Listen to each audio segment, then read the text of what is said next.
उत्तर प्रदेश विधानसभा चुनाव में पूरी तरह बसपा का सफाया होने के बाद बसपा प्रमुख मायावती ने इसका ठीकरा भाजपा पर फोड़ा है।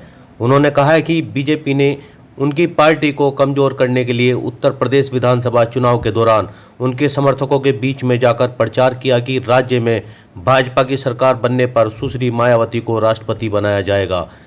इस पर लोगों ने क्या प्रतिक्रिया दी है, आप सुनिए। सरधना निवासी आगा ऐनुद्दीन शाह ने कहा कि काशीराम मिशनरी व्यक्ति थे, वो बहुजनों के लिए काम करते थे, लेकिन मायावती महज अपने हित के लिए काम करती रही। उन्होंने दलित वोट को सिर्फ बेचने के लिए इस्तेमाल किया है। काशीराम ने बहुत विश्वास के साथ मायावती को पार्टी की बागडोर सौंपी थी, लेकिन सत्ता में आने के बाद मायावती ने सिर्फ माया एकत्रित करने पर फोकस रखा। बसपा मुसलमानों का भरोसा जीतने में नाकाम रही। बसपा के साथ यह दिक्कत हमेशा रही कि वह सत्ता के लिए किसी भी दल से गठजोड़ करती रही। ऐसे में मुसलमानों के एक बड़े तबके को हमेशा ये डर लगा रहा कि उनके वोट लेकर बसपा कहीं भाजपा से गठजोड़ ना कर ले। ऐसे में मुसलमानों का दिल जीतने में बसपा की कोशिश नाकाम साबित हुई। बसपा दलित और गरीबों की पार्टी मानी जाती है, लेकिन प्रत्याशियों की सूची में बड़ी संख्या अमीरों की रही है। बसपा के बारे में कहा जाता है कि भले ही आप लंबे समय तक पार्टी के कार्यकर्ता रहे हों, लेकिन चुनाव अटैची वाला ही लड़ेगा।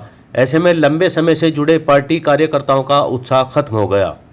आगा ऐनुद्दीन शाह ने कहा कि बसपा प्रमुख को इस चुनाव से सबक लेने की जरूरत है। बसपा पर अक्सर यह आरोप लगता रहा है कि पैसे लेकर टिकट दिए जाते हैं। पार्टी प्रमुख मायावती महिला होने के बावजूद भी टिकट देने के मामले में महिलाओं से दूरी बनाकर रखी। 402 प्रत्याशियों की सूची में सिर्फ 21 महिलाओं को टिकट दिए गए थे। विपक्ष के रूप में पिछले 5 सालों के दौरान प्रदेश से बसपा गायब रही।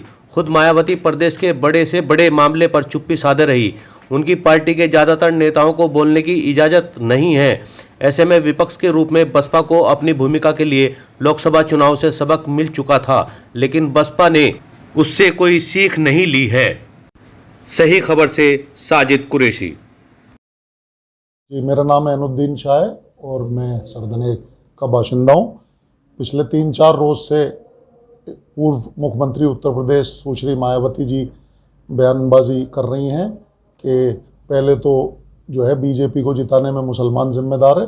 फिर उन्होंने 2 दिन पहले एक और बयान दिया कि आरएसएस ने गुमराह कर दिया मेरे वोटर को कि भाई तुम हमें वोट दो, हम मायावती को राष्ट्रपति बनाएंगे। ये सरासर अनर्गल और बेकार और झूठ बातें हैं। ऐसा कुछ नहीं है ना, आरएसएस ने ये कहा था। मायावती जी ने खुद बजाते खुद अपने वोटर को बीजेपी के पीछे लगाया है, सेकुलर ताकतों को सत्ता से बाहर रखने के लिए।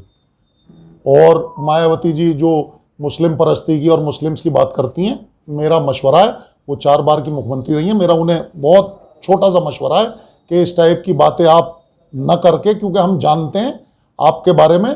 जब मुसलमान के हुकूक की बात डॉक्टर मसूद साहब ने करी, जो आपके कैबिनेट में मंत्री थे, रात में 12 बजे आपने उनका इस्तीफा लिया और उनका सामान उनके ऑफिशियल रेजिडेंस से बाहर रख दिया।